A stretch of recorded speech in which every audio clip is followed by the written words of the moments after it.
Every day we wait, they get stronger.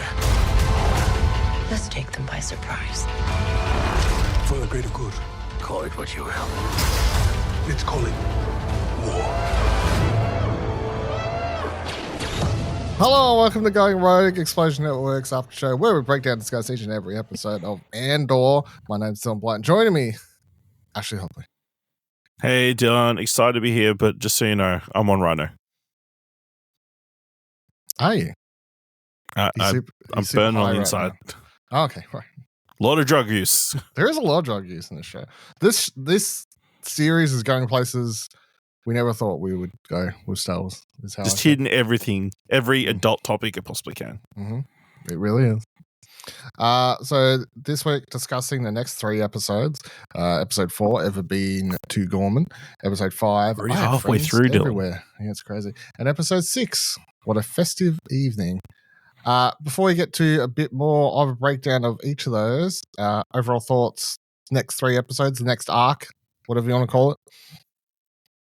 Yeah, I thought pretty solid. Like, I don't know if it was exciting as the first 3 episodes. It's just like we're in it, and it, I guess it kind of paid off a little bit of what we talked about last week with the Gorgon planet with the spiders, kind of like the Empire kind of fucking with that planet, and Deidre's plans kind of coming together. Yeah, I guess again we're like, it's hard to imagine them wrapping them up within 2 more arcs though, which is what I came away thinking. It's like, how again, how are we going to get to the point where it feels like satisfying going right up to Rogue One with the series? They said, well, in interviews, Tony Gilroy has said like Rogue One will be like watching the season finale. So whatever that. Yeah. I really liked it. There's lots of, it continues to have just really engaging dialogue and just thematic ideas floating around that are just so refreshing to see continue to be exciting. I think, last week was like, every 3 episodes will be its own arc and stuff. It's like, well, not really. I know, like, we jumped ahead a year, but I think after watching these 3 off the back of last week's 3, we're still going through the Ghorman. Like, Ghorman's still the main. Like, there is a main storyline happening here, and that is Ghorman. But I mean, the main storyline is the rebels against the Empire. Outside of that, but like Ghorman's introduced in the first run. We skip ahead a year. Characters have moved around. Ghorman's still there. We're going to skip ahead another year next week. We'll still be on about Ghorman, I'm sure, unless it all goes to shit, which we'll see. And either way, it's still Ghorman. So it's not like each 3 episodes is its own unrelated story or different rebel. Cassian's on a different mission every 3 episodes, sort of thing. Yep. I'm going to use comicbookmovie.com as the only place I could find that had very small synopsises of all 3 episodes in one article. So shout out to them. They write, Andor's 4th episode opens with BBY3, which of course stands for Before the Battle of Yavin 3. So we're now 3 years out from Rogue One when this arc 3 episodes start. Bix is having nightmares about Gorst, the torturer, the mind torturer, whatever we want to call him. When the episode starts, it was for a split second. I was like, oh god, this dude's in the house. But then I was like, no, this is way too weird. This is definitely a nightmare. And yeah, then Cassian wakes her up, and you get a little bit of backwards and forwards between them. They're now on Coruscant a year later. Sort of, I don't know, across from where Luthen's hold up at his little shop, so they can clearly see him when he puts his bat signal out, or whatever we're calling when he lights up his little lighthouse and has to go go for them. They talk about some stuff that happened in between, which I thought was interesting. Like they relying on sort of audience to not have seen everything, but they pretty much talk about how they went on a recent mission together. There was a Cassian shot and killed someone. There's a bit of back and forth between him and Bix. She's like, you didn't have to shoot him. He said, oh, he's an Imperial, blah blah blah. But then becomes very obvious that the reason that Cassian killed was because the soldier had seen Bix's face, and Cassian is obsessed with making sure that Bix is safe throughout these 3 episodes. But Bix will never be safe because she's haunted by the memories of the man who tortured her. You know. On Ghorman, we're introduced, which I'll say here, I really enjoyed being on Ghorman because Ghorman, very different vibe to it. Very obviously they're speaking a different language as well, but even from the outset, as the camera's like first pan through those streets and stuff, I was like, this feels different. This feels like an actual different country. It feels like sort of stuff. And it sort of has like a very like French Revolutionary vibe to it, is what I was sort of getting. I mean, I get the impression that it was speaking French. Yeah. So I think, so between them speaking French, the hats, I don't know, just the building types, the general clothing, everything, like it seemed just to give a very like European feel, which I actually full props for, because I do think that quite often we go through a bunch of different planets in Star Wars and you're like, it looks like that other one. Everyone here looks the same. Everyone looks like everyone from that other planet could probably live here and then they would all look the same. Like there's not much different. And I was very happy to be taken to a planet where I was like, this actually just feels like different culture, without it being like, completely different species or anything. Like it's still human-like characters there or whatever. So, but Cyril's been moved there. He's the head of whatever Bureau of Statistics. No, Bureau. Yeah, something. He's doing his standards. Bureau of Standards. Yeah. He has a conversation with his mum. He's talking very weird. He's talking very like sort of not super, purposely not super anti-empire government, but also not ultra protective of it, which his mother's arguing back. Like he's talking up Ghorman. Yeah. He's like, they're not so bad here, because we see him walk past a bunch of people doing protests, I guess, around the statue in the middle of the it's a memorial place there, the circle, whatever it's a memorial statue, which is to Tarkin landing his ship on top of 500 people and killing them. Yep, which is a thing from Legends. Okay. That they chose to keep, kind of like. So Ghorman was a planet in Legends, or yeah, Ghorman's already a planet that's mentioned in Rebels. Okay. I don't want to say when and how because it'll spoil how the story plays out for you. Okay, but Ghorman has already been mentioned in Rebels. Probably closer to next week's episodes. So it ends well, is what I'm hearing. Yeah, it definitely ends well. But yeah, the Tarkin. I didn't know this. This is like I did I read the old Legacy wiki before. But yeah, Ghorman in Legends was that story was played out, but it happened. Yeah, I don't know, it was slightly different or whatever, but. Or more people, like 1,000 or something. But anyway, it happens, and yeah, Tarkin lands his ship on a bunch of people, and they still kept that in there. So, but it works well because now you've got people living there who were children at the time, and they've grown up with this statue right there. They're always reminding them of the crushing foot or of the Empire. Yeah, of the Empire. Yeah.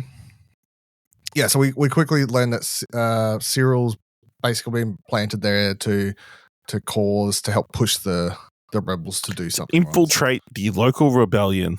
Yeah. To provide them information so they can start a rebellion against the Empire. Which we was talking about last week. To give the Empire cause to, I guess, do what they're going to do. Do what they want to do. Yeah. We were talking about last week how like Deidre hints at that and how that would play out, like if it meant like having someone go undercover or whatever. But this makes sense. Like she sends her their boy toy and has him do the job. Exactly what I was thinking.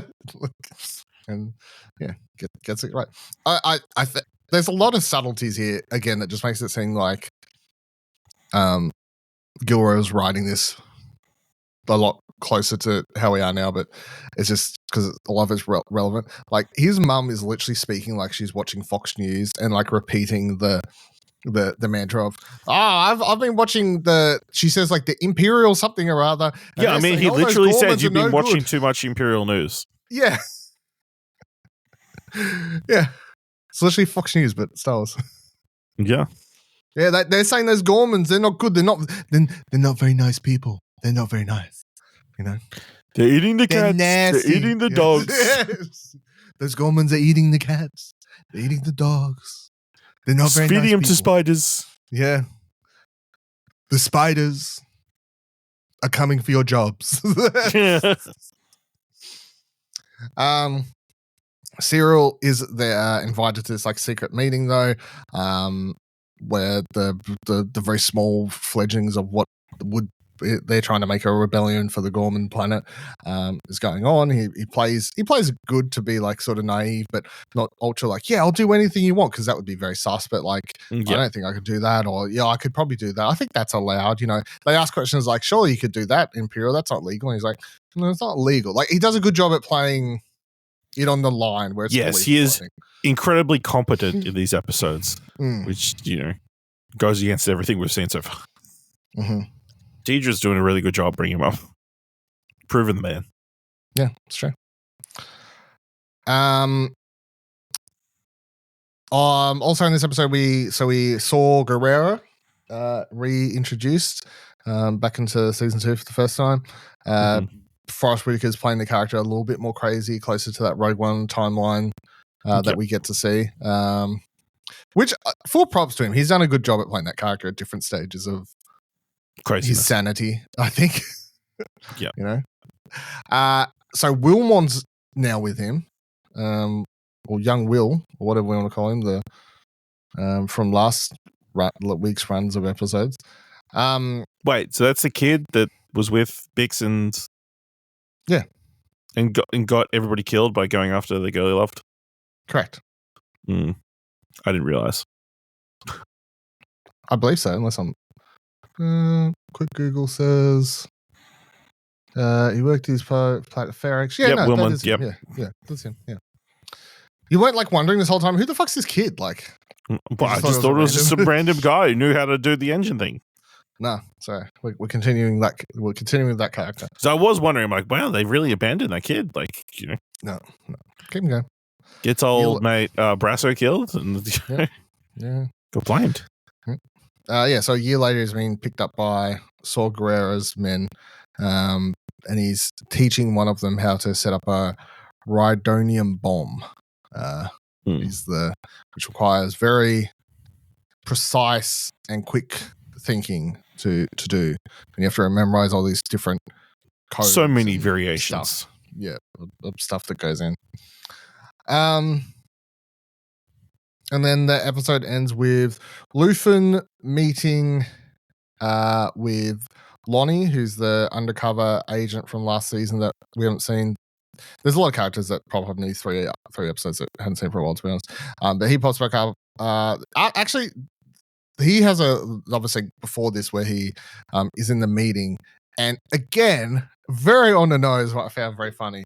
Just the line he says about we're capturing we're arresting too many people to process them all. Process them all. I'm like, this show is so relevant. Like, it's like so relevant. It's kind of on the nose. Yeah, but it makes sense at the same time. It makes perfect sense. Also, when the other dude's like, "Yes, I'm having a meeting with the Emperor and something to discuss better ways to properly do this or whatever," it's like, good lord. So then Luthen basically hijacks his elevator and has a quick meeting with him where he says about Deidre involved in this thing and Ghorman. He's been able to figure out that Deidre's involved with Ghorman, and that's why she's not involved with taxes. Gives Ghorman into Luthen's mind, which then he sends Cassian to that planet. As he leaves the mission, though, and he's really worried about how Bix will be, and she's like, "Yeah, I'm fine. It'll be all good." And Luthen's like, "No, she'll be fine." And then the episode ends with Bix just taking drugs. Yep. which was like a one way to end an episode. Just popping that real deep on the back of her mouth. That liquid. Yep, taking those drug drops.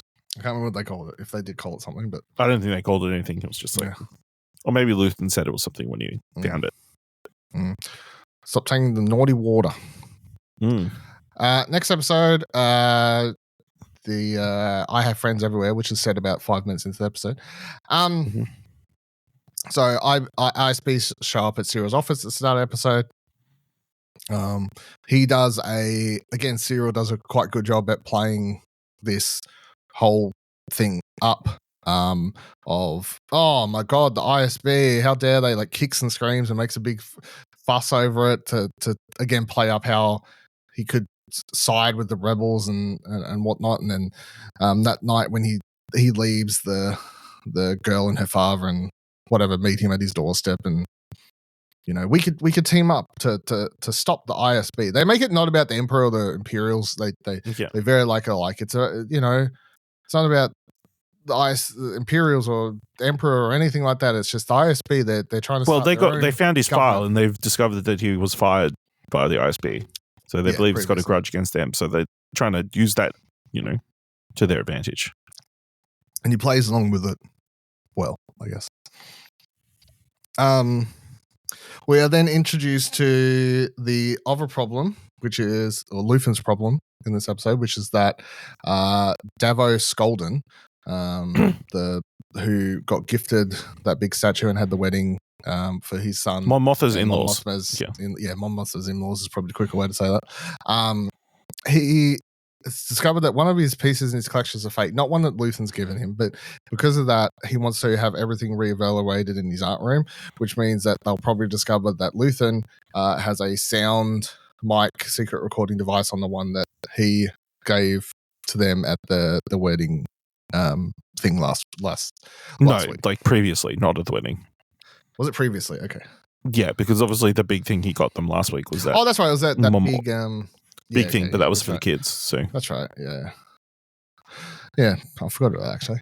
So they've got a little microphone on it. He has a back and forth argument with Claire about it being her fault, and he didn't even. She talked him into it, and it's like too many lies. Yeah, you're supposed to keep track of everything, like all this radio stuff. I don't know if we talked about it, but all the radio stuff is pretty cool.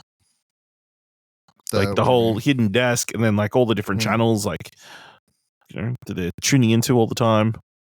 They do. I think, again, given that, you know, the 70s time when Star Wars originally created and wrote, Tony Gilroy, I think, has tapped into like, let's make this feel very like Cold War era. Like if this is the next thing, and just all these like secret radio channels and whatever just feels very Cold War era inspired. Yeah. With all the wires and everything, Yeah. We get, where am I up to here? Cassian obviously gets to Ghorman this episode. He's playing a fashion designer, like something. Yeah. I mean, it's a fashion. It's a world that makes expensive cloths. So yeah, from the spider webs.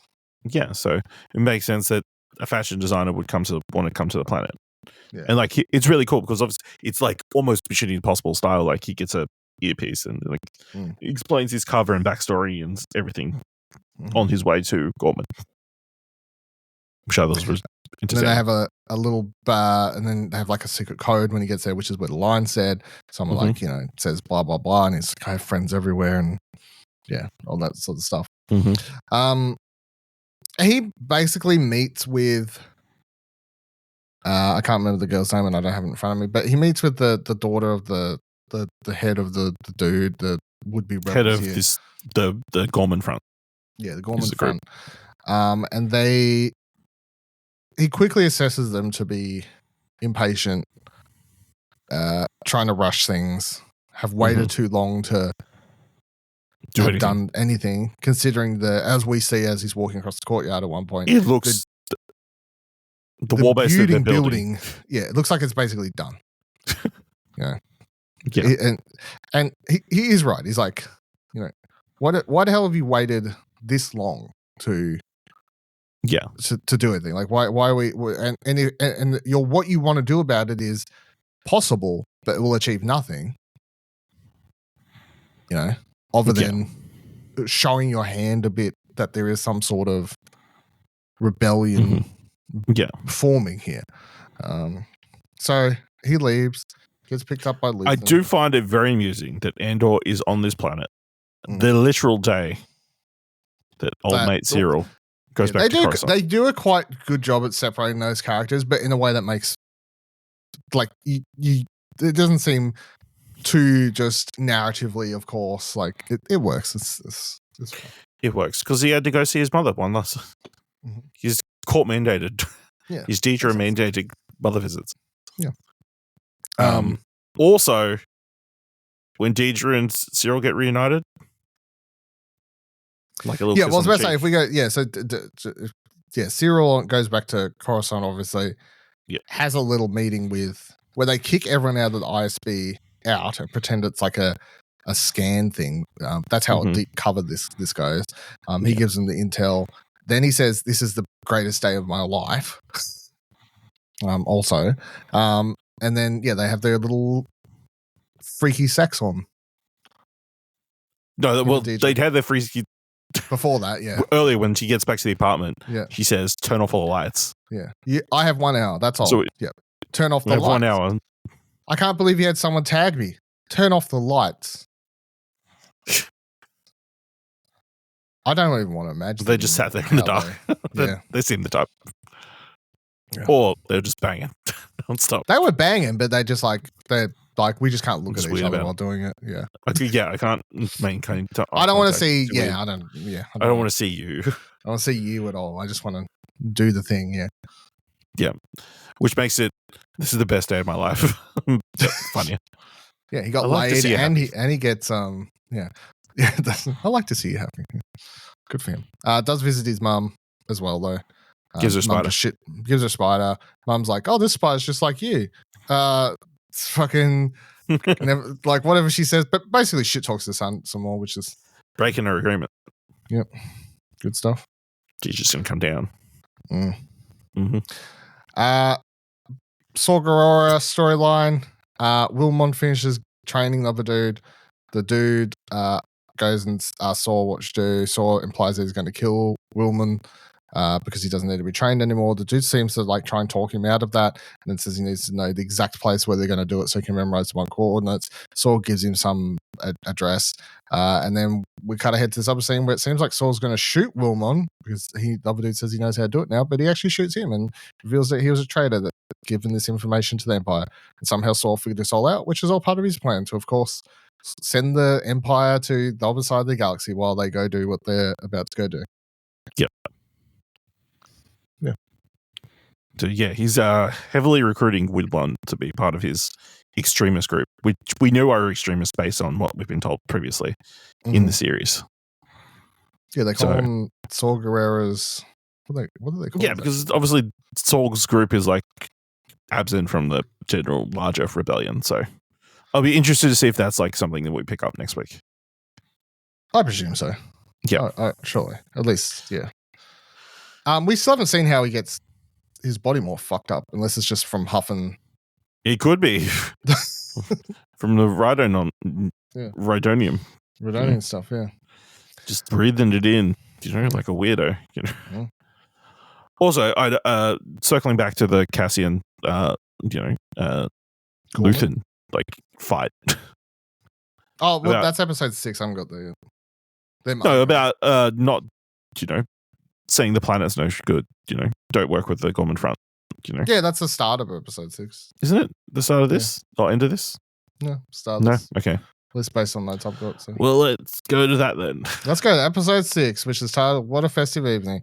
So Luthen picks up Cassian, Ghorman. They argue backwards. Yeah, so they argue backwards and forwards what they say, the motivations and all that sort of stuff. And Luthen is very much saying that implying that Cassian's saying there's no point to it, but Luthen's implying and more or less saying what we already know, which is, well, I mean, any fighting back's good, sort of is what he's saying. So, like any fight is good in the big picture, especially for like this super rich and wealthy planet, or historically wealthy planet, to be fighting against the Empire. And even if they do lose, it'll be a very bright spark that they ignite on this planet. Yeah. But Andor's coming from the perspective of, I don't want to get killed helping these people. Yeah. So Which- at the moment, we can't picture Cassian being where he is mentally in Rogue One, which is prepared to die for the cause. Yeah. Yeah. Which is interesting. Which I don't know what happens, but something's going to happen. Got to Bix. something to hold on to still. Yeah. So Which I think will be removed. Do you think Bix dies, or they just separate? Oh, absolutely. You think she dies? Yeah. Okay. Yeah. So episode 6, we also get Vel and Cinta reunite as they're sent to Ghorman now as Luthen's second. Yes, because the Ghorman rebels contacted Luthen while Cassian was coming. Yeah. It was like, this guy's shit. He's like, okay, we'll send in a second opinion. Yeah. And it's those two. Well, Vel only agreed to do it if they sent Cinta as well, so they get to see each other. They are iffy on the idea of it a little bit, but they reckon they can pull it off, and they have a meeting where they very much tell one dude to, if you can't take orders, then you can't do this, and no one gets a blaster but us, and offer important information. Just laying down the law, rules. If you want to get this done, this is what we need to follow. More or less, they're like, we're the experienced rebels here. We've done this stuff before. We've done massive jobs before. We've got. If you want to start this, we're leading it. You're not like, do as we say and shut the fuck up.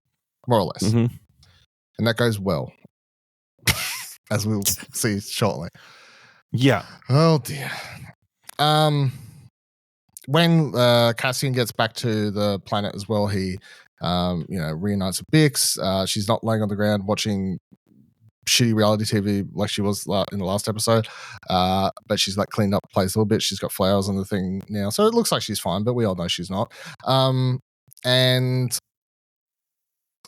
she then reveals that Luthen came and visited her pretty much as soon as Cassian left. It was very obvious that he was going to give her a mission until he saw the state of her and everything like that. Yeah. So then Cassian gets really shitty about that and goes and visits Luthen at his place of business, at the shop. Of course, Luthen's not happy about because they should not be seen in public like that. Just breaking the illusion. Yeah, breaking the whole thing. So yeah, it's very like Cassian is just too. But the thing is, you get it. Like, he loves her, wants her to be safe, all these sorts of things, but like, you can't do that while you're being fighting this, while you're in a war. And he's the one who says it in episode 4. We're in a war, but then sort of he's talking about it with Luthen like that's not just what he had said. You know what I mean? Like he's very. He says the Bix, we're in a war, I had to do it, sort of thing. But then with Luthen, it's like, nah, not doing that. Dumb, waste of time, useless. Like very much like trying to protect his and Bix's ass. Yeah. Yeah. So very contradictory Cassian in these 3 episodes, I think. Yeah, so I mean, if we want to just go for the rest of the Ghorman stuff, but Cyril, of course, plants himself. He knows what's going to come down because he's given them all the proper information about the trucks and everything like that. So the night that everything's going down, he's sitting there watching it and relaying all the information to Deidre and whatever the other dude's name is, back and forth, playing out their plan. It goes exactly the way everyone wants for everyone involved because they're seeing he's getting the rebels doing what they're doing, so he can whatever the end of their plan was supposed to be. I don't actually know at this stage, but they're doing exactly that. So they're happy that they're doing that. The rebels think they're having a great successful night because they're getting all this. I think it's guns, right, or something like. Yeah, it was weapons. There's weapons off this ship, and everything's going great until this one random dude attempts to come in, gets shitty, fights with old mate, Mr. I'm a smart ass and know everything, and he accidentally shoots Cinta, kills her. There you go. And then she's, which is good for me because I was going to get confusing watching this and Doctor Who at the same time every week. So, like, now she's just back to one character. Again, even in the Star Wars universe, lesbians can't stay together. It's true. Just to end Well, stretch. when I was watching it and when they was about to kiss, I was like, yeah, watch this cutaway before they do Disney. And then they start kissing. I was like, oh, we're allowed this one, are we? Yeah. Andor's allowed to be gay. You know? Not some of these other Well, Disney shows. they did die right after, so again, like they made the mistake of being lesbians kissing and then they died. Yeah. So Yeah. Still, that's one step for Disney. One small step for Disney. You know? Yeah, okay. I was interested that Vel just did not kill this dude. She's too good. She's like her holding it together. Yeah. When she goes off with that dude, just dressing him down, yeah. Just look at me. Look at me. Look at me. Look at me. Don't cry, you little bitch. You crying, you little fucking bitch. Look at me. Look at me. You're going to live with this like a skin for the rest of your life. You're never going to forget this. And it's going to haunt you. And you're going to wish you could fucking kill yourself, you piece of shit. Like, it is. Pretty brutal. She goes nasty on him and deservingly. So, yeah. They didn't follow the rules. She talks up Cinta too. Like, she was a warrior. She was she was everything you wish you could be and never will be. And, you know, all this stuff. Yeah. It was really, really good. Yeah. So, another character dead. They've so far killed 2 characters from the first season, 2 main characters from the first season. And I'll make the last 3 episodes. And Brasso and now Cinta. So, there you go. And maybe the droid. I don't know if he's still alive out there somewhere. He's just chilling on that planet. Sad boys just chilling. Andor. Yeah. Andor. Cassian, come home. Yep. Cassian. Mon Mothma attends a party, bumps into Bail Organa, who is recast. I don't really mind, to be honest, because it's apparently scheduling conflicts. Is it? Yep. Oh, yeah. I didn't even click. The fact you didn't click is perfect because then it's like, who really cares? If it was scheduling conflicts, he didn't need to be there. Really? I guess they wrote the scene. I think he's coming back is the thing. Like, I'm pretty sure that actor's playing him in the next couple of episodes. What? Benjamin Bratt. Whatever that dude's name is, I don't know. They played Bail Organa in this episode. I know there was an interview with Tony Gilroy where he didn't say Bail Organa in an interview, but he said there was a legacy character in this season that they had to recast because of scheduling conflicts. And now we're presuming that character is Bail Organa since he was recast in this episode. So, but again, I don't really mind because whatever, like actors can act. Yeah. I think in the actual interview, he says casting around. So I can't remember exact line, but the interview was something like casting legacy actors is hard because they are so busy, which I read as they're so busy being at every fucking Comic-Con on the planet Earth signing pictures. Because he was doing his other show and we were under the gun and they couldn't work it out. Okay, there you go. Yeah. So at the moment is what it is. But yeah, the fact you didn't even know this means it doesn't matter, right? Who cares? I can see it being I'm waiting for the internet to spit over that, but yeah, who cares? Man, imagine if they recast other legacy characters instead of CGI facing them. I'm glad they recast. Yeah, I'm really glad they recast it and didn't do like that. Yeah. But yeah, so Mon Mothma and her husband, whatever, attend this party alongside Luthen. Turns out Director Krennic's there. They have this whole back and forth in the room and everyone's drinking and more scenes of people just drinking a lot of excessive alcohol. And then they go into the art room and you have this very intense scene where it's playing out at the same time as the Rebel stuff on Ghorman that we just covered. But you have this really intense back and forth 10 minutes there where you're seeing that stuff happen and you feel like that's building to something, which it does because the character dies there. But then you also have the stuff playing out here in the art room where you're like, I just said her name and I've just forgot. What is her name? Goodness me. Isn't it Layla? Layla? It says Marky in this. That's weird. No, it's not Marky. It's Clea? Yeah. Clea, yeah. Yeah, Clea. Oh, her last name is Marky. Right. Okay. There we go. Yeah. So Clea is like grabs Lonnie, who happens to be drinking at this party. Happens to be there and drinking there because he was told to go there from his boss for some reason. I forgot, but it's probably not really important to be honest. But yeah, so that's when they evacuated everybody for the mission. on. Oh, that's right. Ghorman. And it's like, just go be at the party anyway, and like made some excuse. But they needed them out for the Ghorman thing, yeah. So it works out for everyone because now they have him there, and then Lonnie can use. Cleo can use Lonnie to get around this art piece on table as she attempts to remove this listening device, which gets stuck, of course. But I like the way this plays out because it was very tense, I think, the backwards and forwards. They're moving around the room in the background. Krennic and Mon Mothma arguing about the backstory and what these art pieces mean and war and people and all this sort of stuff was good stuff, I think. Your rebel wouldn't be my terrorist, would it? Yeah. Yeah. Hey, come on, mate. Come on, mate. You wouldn't call a terrorist a rebel, would you, mate? Ben Mendelsohn. I'm very happy to have Ben Mendelsohn and Jack DeConnick back in this series. It's good to see him. I also, the initial, when they first catch up, Monmouth was like, oh, I didn't almost recognize you from not being in the witness stand. Yeah. You know, so how many crimes has he committed? Or like been, you know. How many crimes hasn't he committed? You know what I mean? Like, it's probably the quicker answer. My man has war crimes tattooed on his chest. So yeah, and then later Luthen's like joking, we should have killed him. We were up there. I like that part where he was like, we should have killed Director Crane when we were there. It's like, maybe you should have. Would have stopped a lot of things. Yeah. Wouldn't commit a war crime, would you, mate?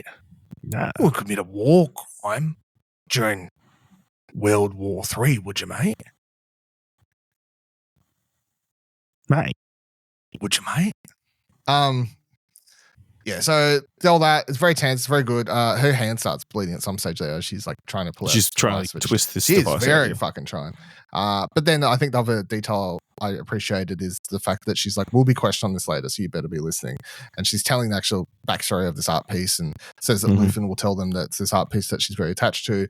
And then as soon as she's asked about it from Director Krennic, then Lonnie's able to explain the basics of it and cover their asses, which was good, I thought.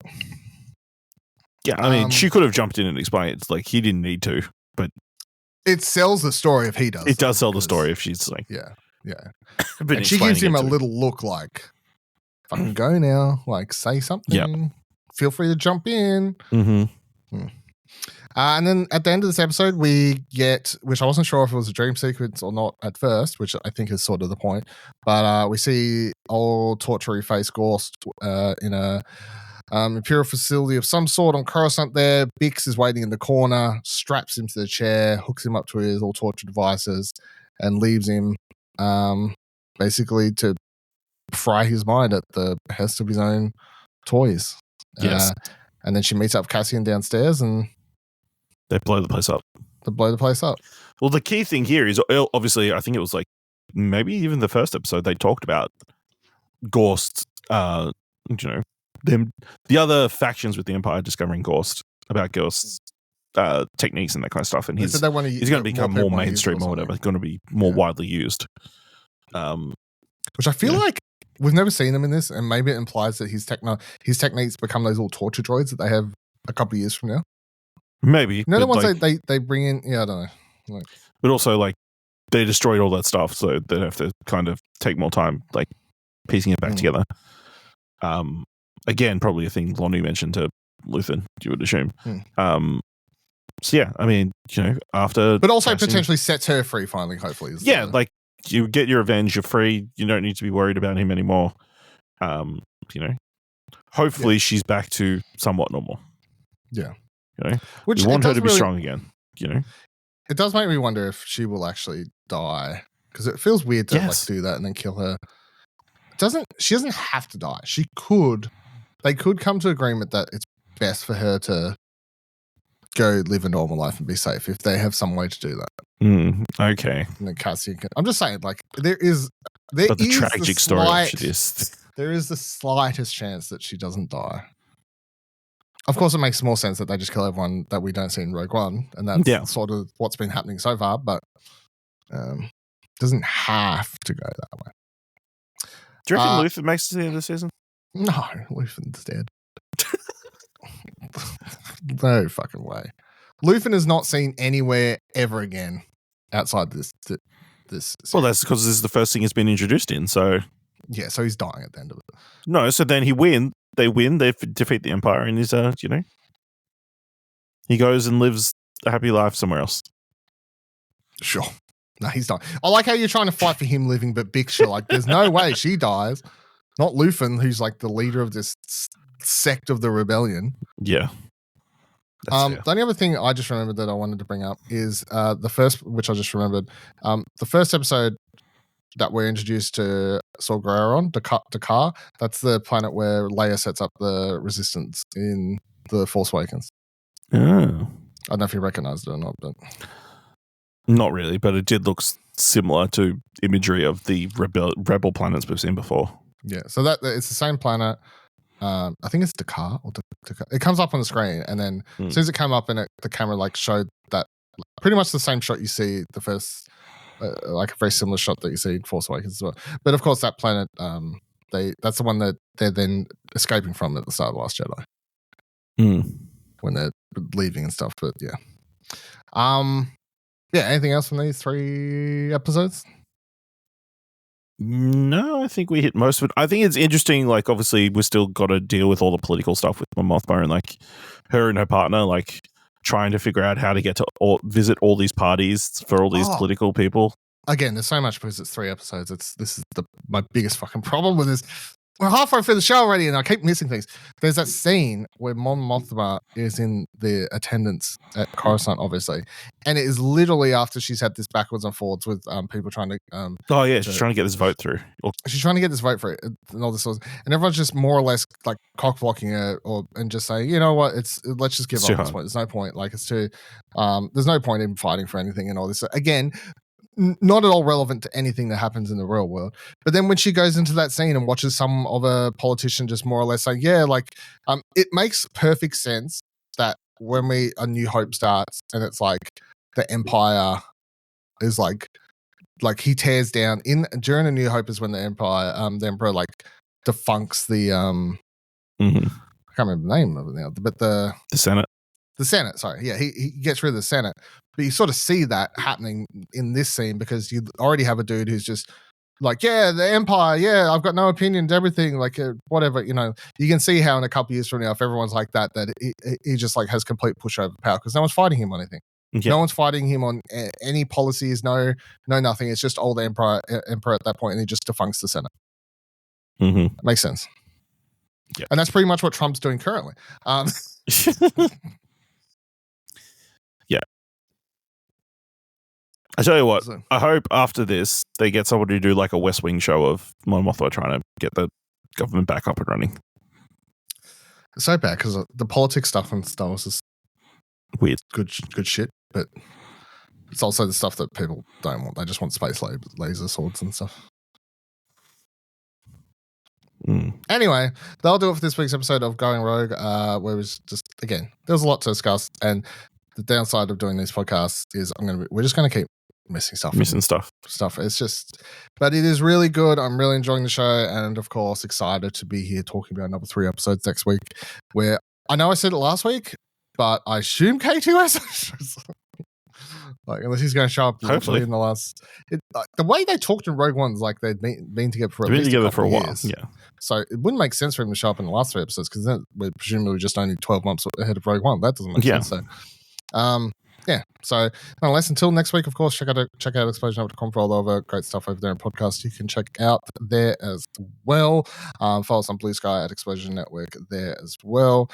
Check out all our other social media and things. Let us know what you thought of these 3 episodes. And until next week, keep rebelling.